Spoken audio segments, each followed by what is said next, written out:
حضرت ابو ہریرہ رضی اللہ تعالیٰ عنہ فرماتے ہیں کہ نبی صلی اللہ علیہ وآلہ وسلم نے فرمایا، بنی اسرائیل میں سے ایک شخص نے کہا، میں آج رات کو کچھ خیرات کروں گا، یعنی کہ اس نے رات کو خیرات کرنے کا، صدقہ دینے کا ارادہ کیا۔ چنانچہ وہ اپنا مال لے کر چلا گیا اور اندھیرے میں وہ ایک چور کو صدقہ دے آیا، یعنی کہ اس کو اندھیرے میں سمجھ نہ آئی، اور جو انسان اسے ملا راستے میں وہ ایک چور تھا، تو اس نے اس کو وہی مال صدقے کا دے دیا۔ جب صبح ہوئی تو لوگوں میں چرچا ہوا کہ آج رات چور کو خیرات دی گئی، یعنی اسے صبح علم ہوا کہ جو رات کو میں نے خیرات کی تھی اللہ کی راہ میں، وہ تو میں کسی چور کو دے آیا، یعنی اس کے دل میں برا لگا کہ میں نے شاید غلط خیرات کر دی ہے۔ یہ سن کر اس شخص نے کہا، اے اللہ، تیری ہی تعریف ہے چور کو صدقہ دینے پر۔ اس کے بعد اس نے کہا، آج رات کو میں پھر خیرات کروں گا، یعنی کہ پھر اس نے ارادہ کیا کہ آج میں پھر خیرات کروں گا، اور اس نے دل میں سوچا ہوگا کہ آج میں کسی صحیح انسان کو صدقہ دوں گا۔ چنانچہ وہ مال لے کر نکلا اور ایک زانی عورت کے ہاتھ میں دے آیا، یعنی کہ وہ اچھی عورت نہ تھی، فاحشہ عورت تھی، اور وہ غلطی سے اس کو صدقہ دے بیٹھا۔ جب صبح ہوئی تو لوگوں میں چرچا ہوا کہ رات زانی عورت کو صدقہ دیا گیا، یعنی کہ اب دوبارہ سے اس کو لگا کہ اس نے صدقہ جو دیا وہ شاید قبول نہیں ہوا، کسی غلط انسان کو میں نے صدقہ دے دیا۔ اس شخص نے سن کر یہ کہا، اے اللہ، تیری ہی تعریف ہے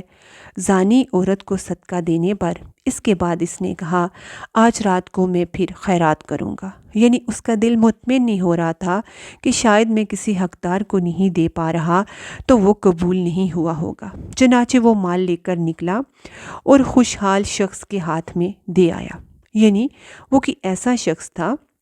جو امیر تھا، ٹھیک ٹھاک تھا، اور اسے کسی پیسے کی ضرورت نہیں تھی۔ جب صبح ہوئی تو لوگوں میں چرچا ہوا، رات کو غنی کو صدقہ دیا گیا، یعنی کہ کوئی کسی امیر شخص کو صدقہ دے گیا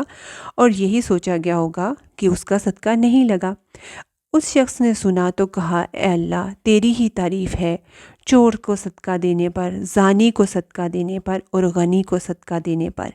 پھر اس کو اللہ نے خواب میں دکھایا اور کہا کہ تیرے تمام صدقات قبول ہوئے۔ جو صدقہ تو نے چور کو دیا، ممکن ہے اس کو چوری سے باز رکھے،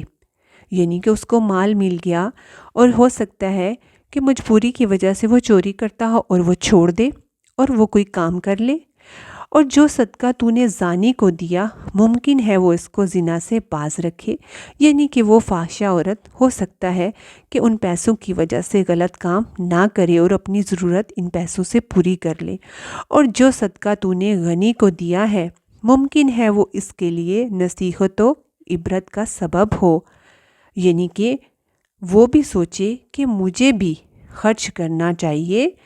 میں بھی جیسے کسی نے صدقہ کیا ہے میں بھی اسی طرح اللہ کی راہ میں خرچ کروں کہ میرے پاس بھی اتنا مال ہے،